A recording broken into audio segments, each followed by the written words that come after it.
be covering engagement evaluation, equipping logistics, PC recruitment, and countdown events. So I'm going to tell you to buckle up because we're going to go through it quickly so that we can reach everything, get all the points out as quick as possible with all the information that I'd like for you to have. So the first thing we're talking about is engagement. And I just want to ask you, how do you feel like you're doing with prayerfully sharing the ministry of OCC effectively with non-participating groups, churches, and media outlets? That's what our focus is going to be on right now. And to do that, I want you to think about 3 questions that we're going to talk about. We're going to talk about why we're evaluating engagement this right now, and when you should be evaluating it, and also how you're evaluating it.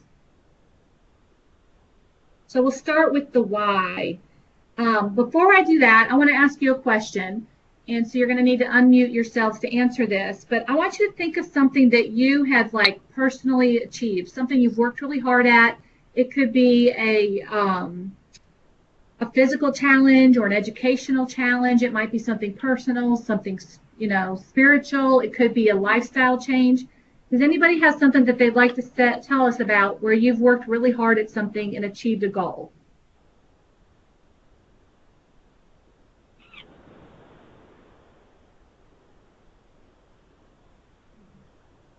This is Roxy. I was working full-time, newly married, moving, and trying to complete my master's degree. And it was a challenge just getting the time scheduled appropriately to study and meet my requirements for graduating. And did you graduate? I did. It was, yes, I pushed on. And so did you go through the graduation ceremony? Yes. Good for you.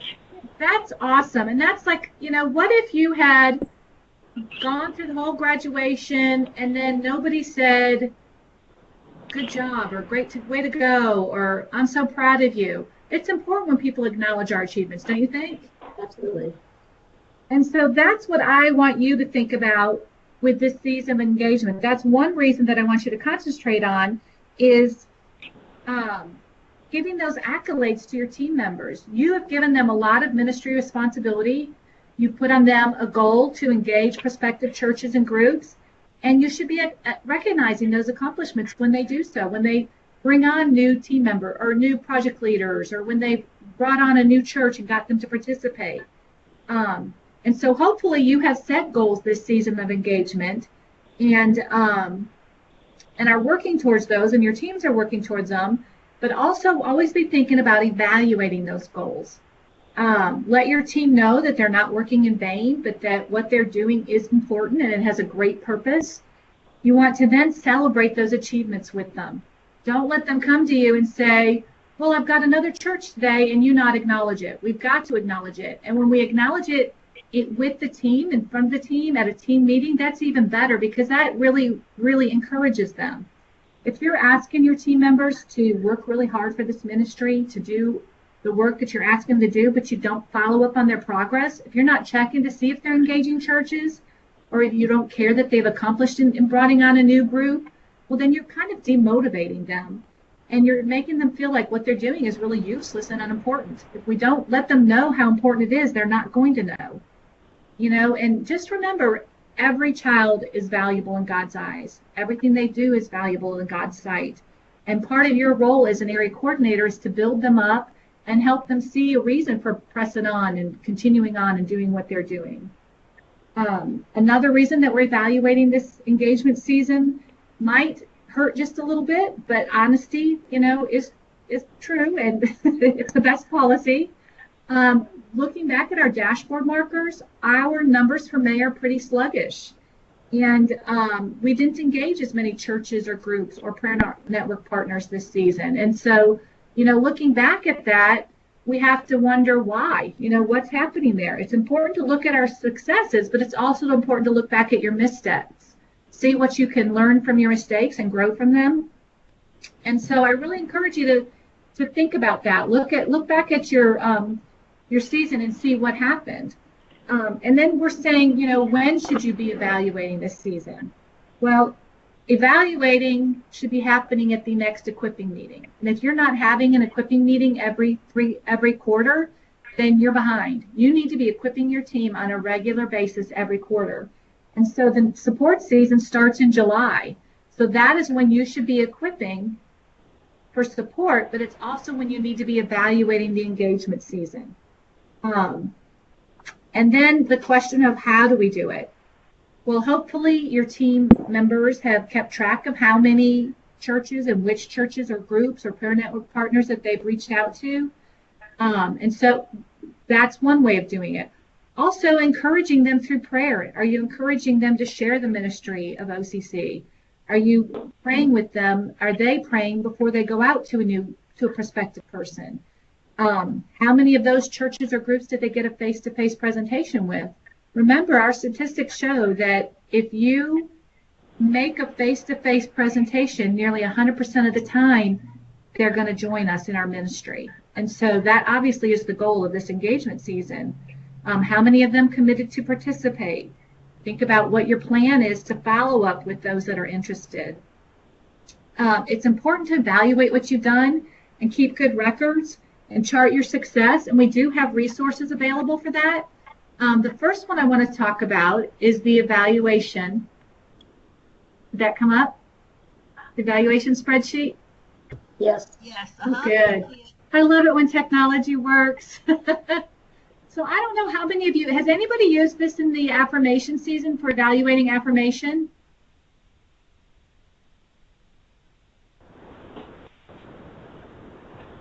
Yes, I have. And can you tell me like how you used it, what made it successful, those sort of things? Well, I just know that it has the information that we need to, compare from one year to the other. It shows what we have done, what we did the year before, so we're able to, it helps us set our goals more than evaluating, I suppose. Maybe I answered too quickly. Well, no, I mean, it does help you set your goals. And when you look at, the prospective churches and how you reached out to them, like if you have this whole list of churches and you sent emails and got no replies, that's going to help, it should set off a bell in your head saying, you know what, emailing people is not effective. Or making this phone call became super effective. Going in person obviously is the ultimate goal because we then we get a lot more participation.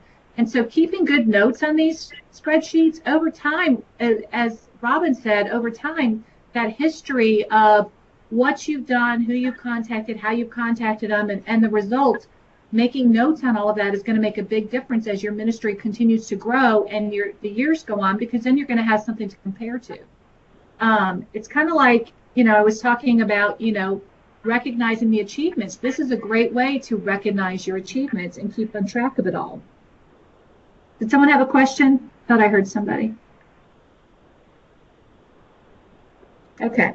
Well, so as you're using this spreadsheet, and this is in your debrief tools, I really encourage you, if you have not used it, then I encourage you to start using it. I think that you'll find it will be a valuable tool in helping you to move forward in your ministry. I think it will guide you to generating more shoeboxes.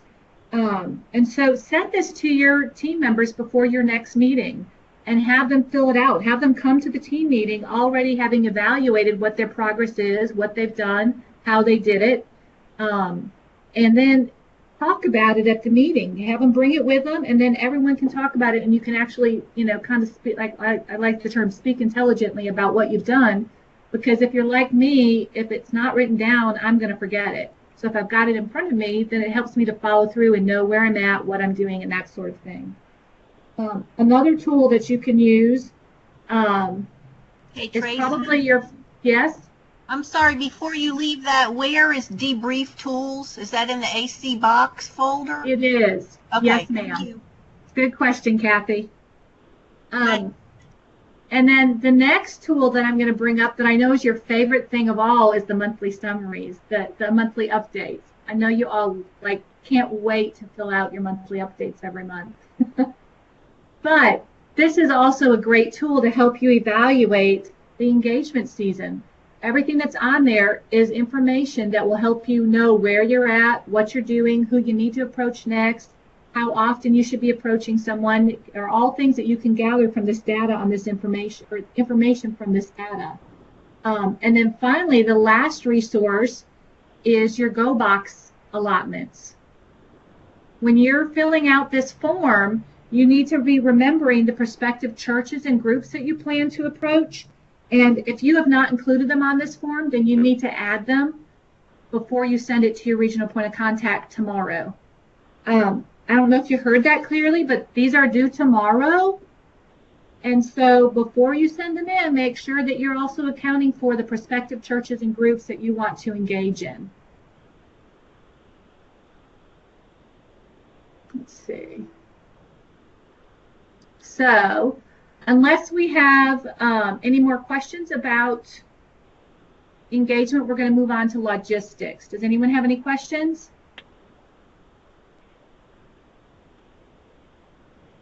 Okay, so I'm sure in your brains you're going, logistics, what are you, crazy? It's 5 months away. I've got to start engaging people right now. But now is the time to think about logistics. And I think you all know I was a drop-off team leader, and so I was also a perfect example of that person that you're thinking they are never going to hear a word I have to say at this point in time, 5 months out. So I understand how hard it is to get the logistics team involved year-round. But I also think that it can be done, and it needs to be done now. Their mindset is, look, my job is 1 week at the end of October, maybe the first, or 1 day at the end of October, or maybe the 1st of November, and then I've got a week long, that 3rd week of November, I push hard, all that hard labor, and then I'm done. And I've done this great job because I've collected all these shoe boxes. I mean, I get that mentality. I totally get it. But our goal right now is not to focus on the numbers of shoe boxes or how many go into a carton. Our goal right now is to cast vision for them. We want them to be focused on being missional. And so now is a great season to introduce that to them.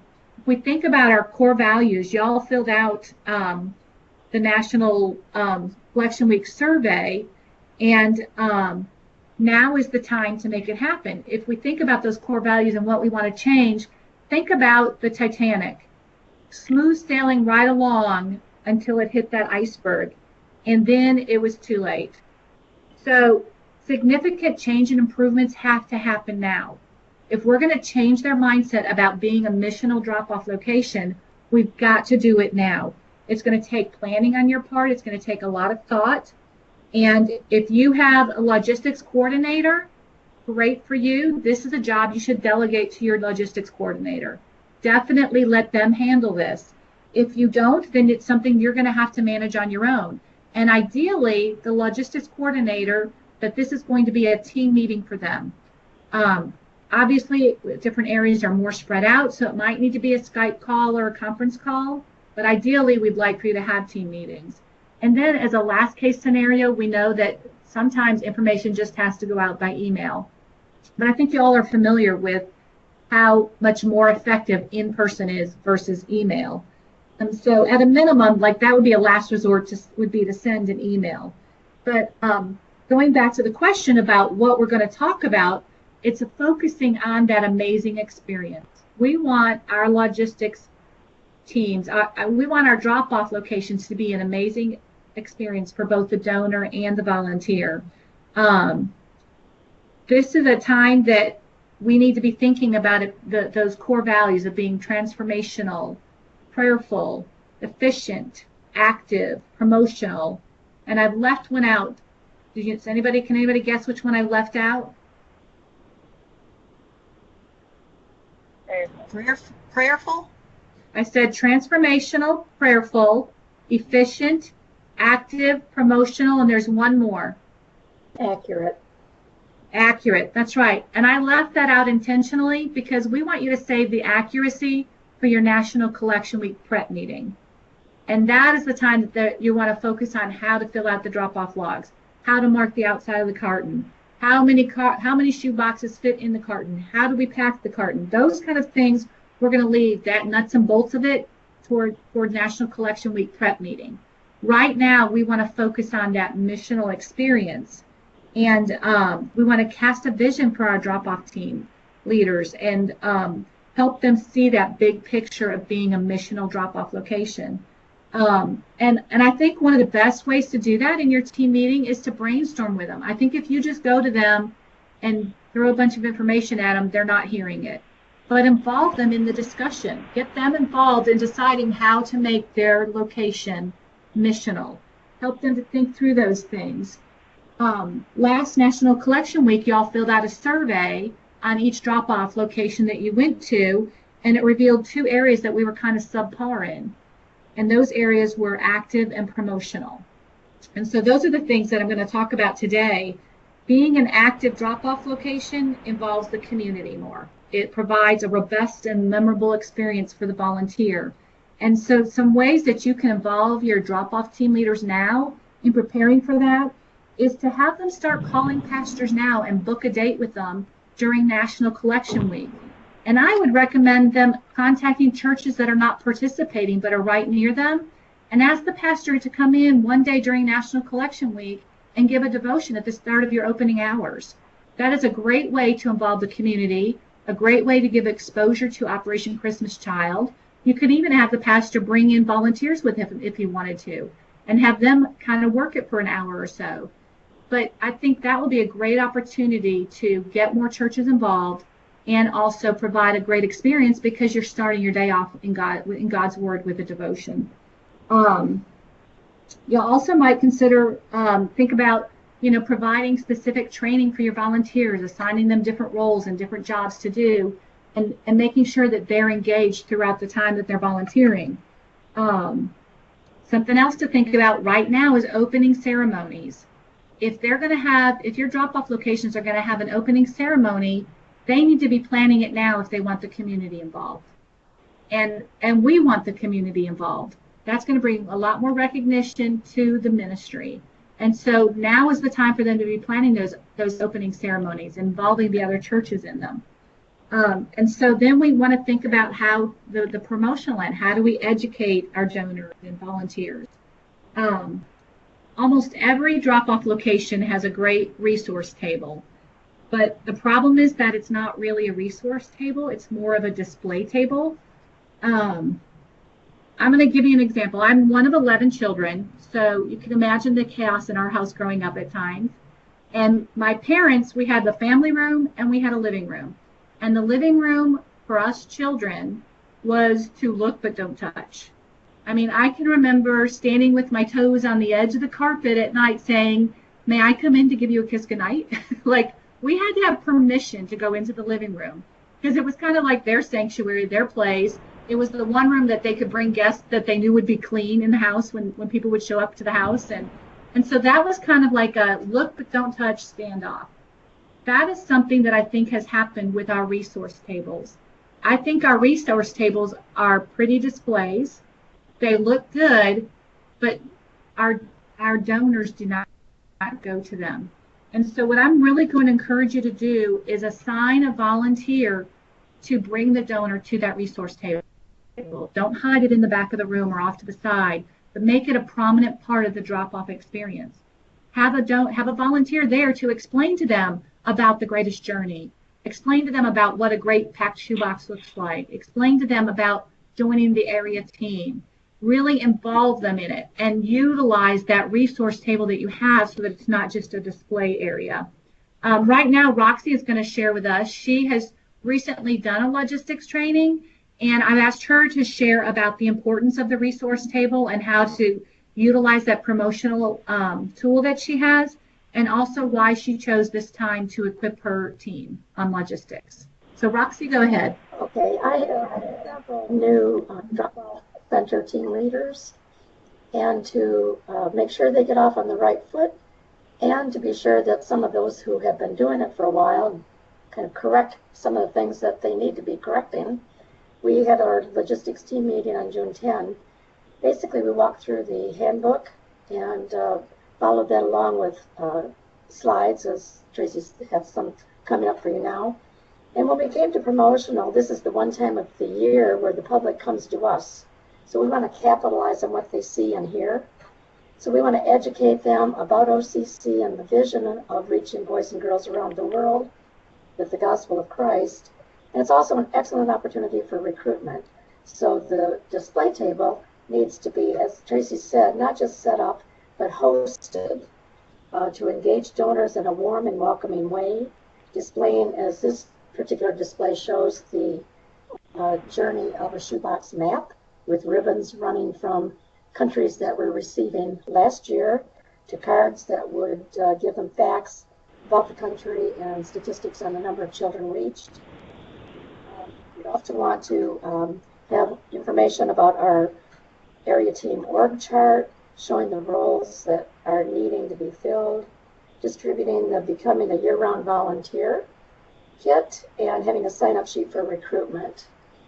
Displaying spiritual impact picture postcards. This particular picture, they decided to display them on a Christmas tree.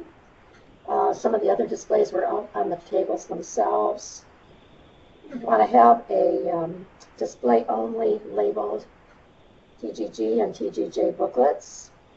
Distributing Join Us in Prayer pamphlets to recruit PNPs. And again, you don't want to just have this stuff sitting on a table. You want someone there to engage them and actually pass information out to them. Let's see what else we have here. Displaying the journey of a shoebox poster. There's another slide that shows actually filled shoeboxes, stuffed animals on display, reminders of $9 for handling, and no toothpaste or candy, etc. Changes from this year. And another display of empty shoeboxes, so that one center posted daily updates of the statistics of the number of shoeboxes collected to date to inspire people to take another shoebox and go home and fill it up, so those numbers could change daily. So as they're dropping them off, they're doing a turnaround with an empty box to bring more. That is such a great idea, Roxy. Thank you for sharing all that. I think that is exactly what we all need to be promoting at our drop-off locations, is helping our team members to see that this is a table to be hosted. This is one role of a volunteer who is actually bringing the donors to that table and really exposing them to the true meaning behind the whole ministry. So I encourage you to do that. The June AC email had 3 links in it for equipping logistics. If you have not listened to those yet, I encourage you to listen to them. Forward them to your team members. I think it'd be great for them to listen to them as well. Do we have any questions on logistics? Hey, Tracy? Yes, ma'am. You let me know, where did those core values come from? The transformational and active and promotional, is that in the drop-off handbook? Yes, ma'am. Okay. Thank you. Yes. You're welcome. Anyone else?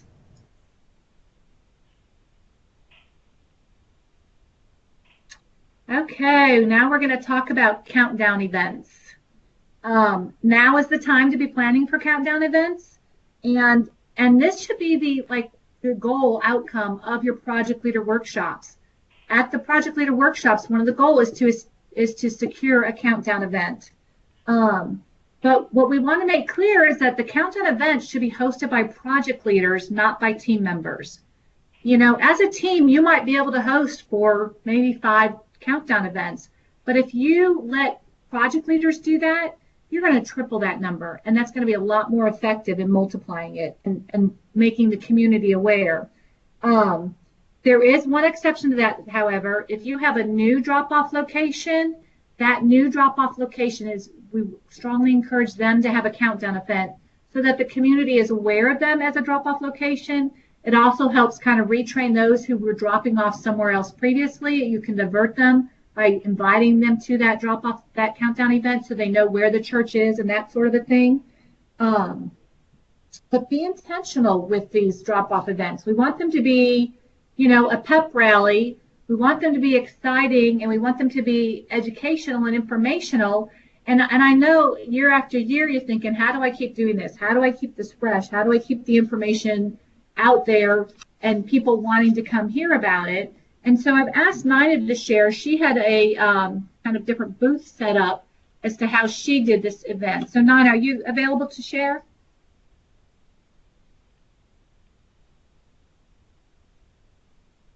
I'm here. Hold on. I am actually on vacation, and there was all kind of noise around. Hold on, I'm going to pull up my notes. I'm sitting outside. Yes, I shared with the ACs on our Facebook page about the fair that we had a couple of weeks ago. And I just wanted to give you a little more details about that, because some of these ideas can be used at a countdown event. We had what we called an All Things OCC workshop in 2016, where we had 25-minute sessions for the participants to choose and go to, and we wanted to simulate that but not duplicate it this year in an area that has fewer churches and smaller populations in their towns. So we decided on this fair-type setup. We had 6 booths, and the participants moved, from each station at their own pace. The facilitators for what we called the Greatest Journey and the Faces of OCC used LCD projectors, so they were in separate Sunday school classrooms. But everybody else was out in an open area where people could easily move around. My church relations coordinator showed a TGJ lesson and a graduation, and we tried to make it as 3D or HD as possible so that folks felt like they were there. And then the Faces of OCC was inspired by a session that I attended at Connect that was called The Story Behind the Story. I don't know if any of you attended that or not, but that's where we heard the backstory for several OCC videos. And the facilitator that did that one at our fair for our that session showed 3 or 4 short videos and then led a discussion about them. Had a lot of good feedback about people. They said they really enjoyed that. The other 4 booths were the Journey of a Shoebox, where we used that large trifold board. We did a Prayer Network partner booth, year-round opportunities, and then packing a WOW box. And each of those were led by team members or project leaders. Each facilitator was responsible for decorating their own station, and then we worked together to get the appropriate handouts and materials to give to each of the participants. Brunch was served by the church who hosted, and then Livia Young was our guest speaker after people had about an hour and a half to visit the booths. We did that on purpose because we wanted pastors to attend. If they were not going to attend the fair, we wanted them to come and hear Livia. We had 40 people to attend, and 26 churches were represented that day. We gained 8 Prayer Network partners. That is amazing. I love that idea. I think that is a creative way to keep these countdown events fresh and exciting, and to get the community involved. Did you set a goal with that as to how many people you wanted to invite? How did you go about your invitation list? We invited every person. I don't want to give a definite radius, but right. All of the drop-off locations that were within an hour's drive, we invited. We called. We did a lot of phone calling because that just does better, but we did do a lot of social media promotion. We did mail some things. We made some flyers and put those in the mail with some handwritten notes on them. We shared it with neighboring areas. Well, I think Nelda had some people who came from her area. Let me close the door again. One of the goals for that was to help Ricky Wheat in the Greenwood area and the Delta area, because we're trying to help him build his team. So that was strategic in us choosing the location to have it in the southern part of our area. So lots of invitations went to people in his area as well. That is great. I think a few things that you said that I picked up on was, 1, you were intentional about planning it, and 2, I love the fact that you phone calls. as difficult, as time consuming as it might seem, making that personal phone call, calling the people you know or the people who know the people you know, makes a bigger impact on getting people to an event than simply sending them an Evite or, popping a flyer in the mail. Thanks for sharing that, Nina. I really appreciate it. So y'all have resources on the extranet that you're fully aware of, the countdown event resources, guiding your project leaders to the project leader landing page. It has all of those detailed instructions on how to host a party. All of those things are available to you, but I've also invited Scott Green. He is a central drop-off team leader from Birmingham, and he recently, or it was last year, did a church meeting that I wanted him to share about. Scott, are you available? I am. Great, thank you. Well, I'm not sure where we're going to start at, but basically what we did, it all started for me when we went to the Connect conference in Atlanta last spring of 2016 and made the drive home, just really thinking about all the things we had heard and learned there at that conference, which is amazing. And what we planned was in August of last year, I called it an OCC day for our church family. And that morning we invited Donna, who was a local shoebox recipient from Romania, happened to be local here in the Birmingham area, worked it out where she was able to come and speak to our congregation at that Sunday morning service in August. And then between services, we have 2 services. And so when Donna wasn't speaking for about 10 minutes in both services, she was also speaking in small groups and college ministries. So she saturated our church family that morning, and then she hung around for the day and came back for an afternoon project leader meeting from 2 to 4 o'clock on that same day for the area project leaders. And then finally we had at 5 p.m., because everybody had heard Donna speak that morning, we had put the word out for 2 weeks prior to this day, letting people know we were going to have an information meeting on that evening at 5 p.m. We had a great turnout. We had over 70 people came from our church family to attend and kind of gather information from our project leaders that was there that day, that evening, and also hear Donna again one more time speak to us. And so it was a huge catalyst for us to have this event in August to be the spark that really created the energy that we drew from for the rest of the year. And so what happened out of that meeting and that big Operation Christmas Child Day was, let me back up and say this. Another reason it was a big success because our pastor got behind it. If you don't have your pastor's support in whatever you do, in whatever role you have with OCC, it's going to be difficult. I mean, you really need the pastor's support from the pulpit to promote this ministry, even if it's just a moment, if he just says a word about it, that he is supporting this, because you can try putting bulletins and video announcements and other things, but people listen to their pastor. And so if they hear him say it, they'll remember it more effectively. So anyway, from the August event we had, that huge day, it was OCC Day, all the volunteers, people that came that night to learn more about the ministry, was blown away. I mean, it's like, wow, 70-something people showed up. We took that same 70 people and said, hey, if you want to know more after this day, starting in September, we're going to have 4 weeks of training to prepare you for National Collection Week. And so for our church family, Sunday evenings in the fall is we call them connection classes. So there's all kind of different classes being offered. Parenting classes, financial management classes, Bible studies, whatnot.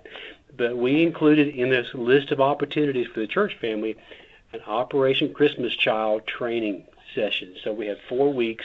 Stephanie Gates came out and presented for us, and we walked through several things with our people.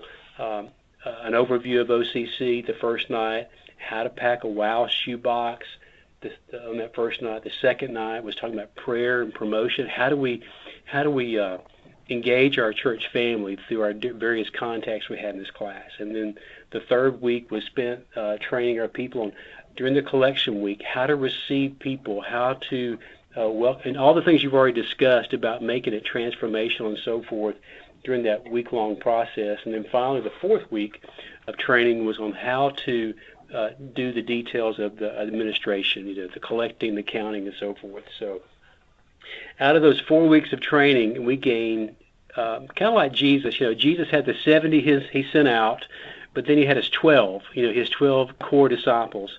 It's kind of the same for us. We had 70 people showed up. About 35 to 40 people attended these 4 weeks of training. But out of that 40 or so that attended, I have about 6 people that sort of rose to the top that became my core team.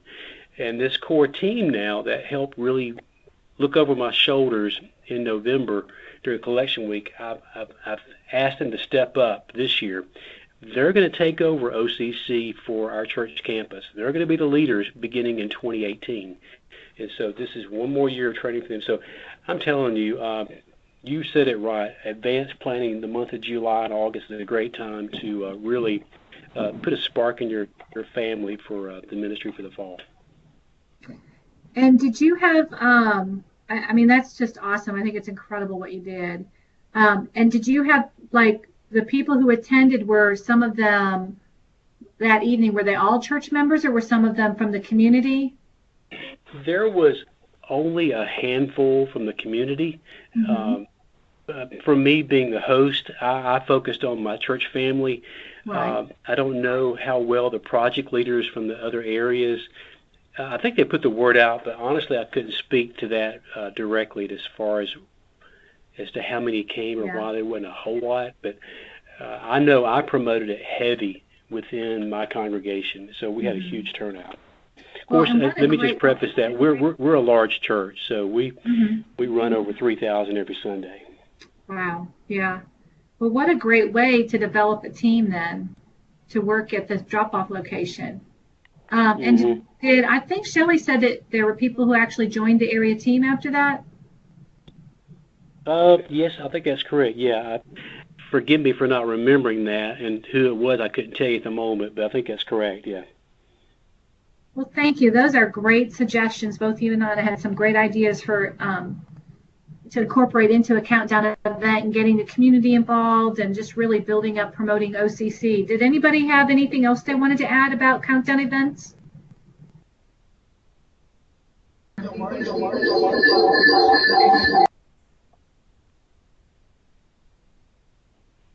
don't know if that was somebody wanting to add and being jumbled or not. Hey, Tracy, it's Shelley. Can you hear me? Hey. Yes, thank you. Sorry, Christy and Jody and I are all sitting here together, and we made that weird noise, so I'm sorry. Just wanted to say, I mean, Scott, thank you so much for sharing. Like, there's a ton of things in my mind about that, but I was just sitting here talking to Christy about how one of the main goals, of our project leader workshops is to inspire project leaders to go host their own event. And so, Scott's not exactly a project leader, he's a team member, but, to have somebody at a large church like that, or even a small church, who's willing to host an informational meeting about OCC is huge. And Jody and I met with a bunch of people yesterday that were prospects, and it just never ceases to amaze me how little people who have packed boxes for years really know about the ministry. And so we know that in these churches, there are people that just don't know about TGJ, and they don't know about the area team. And so as many churches as we can have to host these informational type meetings, I mean, the better, get the education down to everybody. So anyway, that's exciting to kind of hear that offshoot of what Scott did. And then I also love what Scott did in terms of just having our drop-off location churches, host that kind of meeting, just to get more interest in volunteering at the drop-off center. So I think that's a really cool aspect of it. But just wanted to kind of point out that really is, just reiterate, that really is our goal of our project leader workshops, is to have our project leaders do something very similar to what Scott did at their own church. Thanks, Shelley. Well, we're going to move on to PC recruitment, something that I've had a lot of questions about already, so I know y'all are eager to hear about it.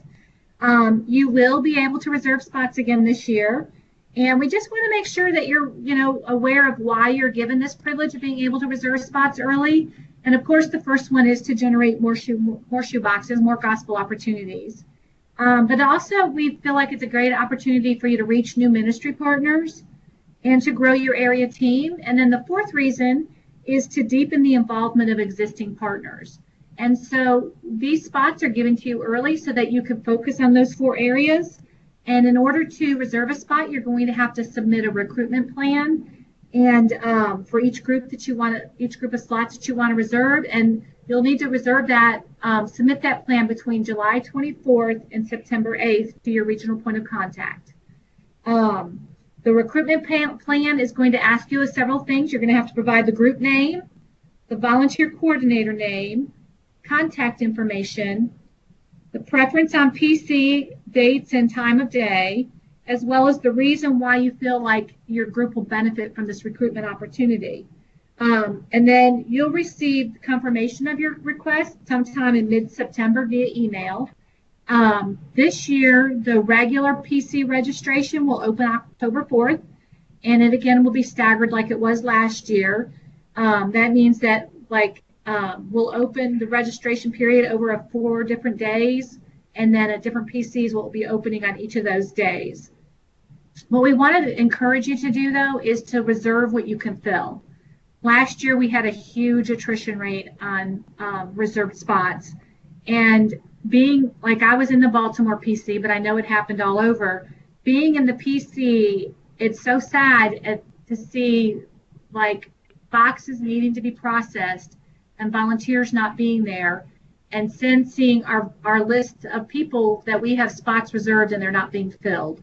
And so I really encourage you that you need to utilize the spots that you reserve, and if you are not able to utilize them by October 31st, you've got to turn those spots back in, because we need to fill those spots, and we need to make sure that not only being efficient in the processing center, but also opening that opportunity to other volunteers who could then be prospective team members and more involved in the ministry. The other final thing is that we recommend that you reserve no more than 10 slots on a Saturday, and save those for your heavy hitters, the ones that you're really looking to engage more deeply. And if you need, if you find that you need more than that, by all means, contact your regional point of contact, and we can look at it and evaluate it case by case.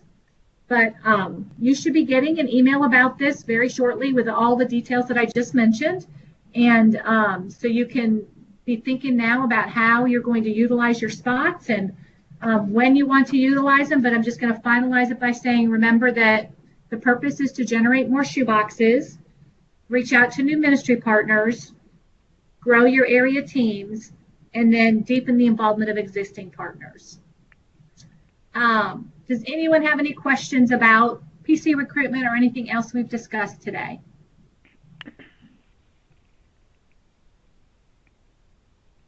Tracy, this is Joyce. Can you give me those dates again for the recruitment plan? Yes, so you'll submit your plan July 24th through September 8th, and then by the middle of September, you'll get a confirmation about your requests.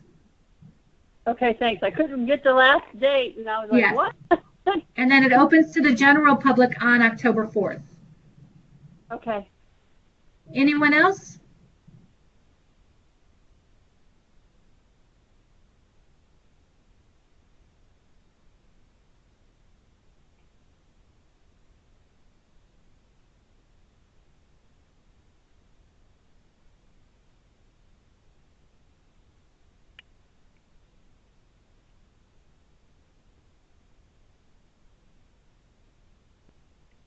Okay, well then I'm going to close this in prayer. Thank you for your time today, and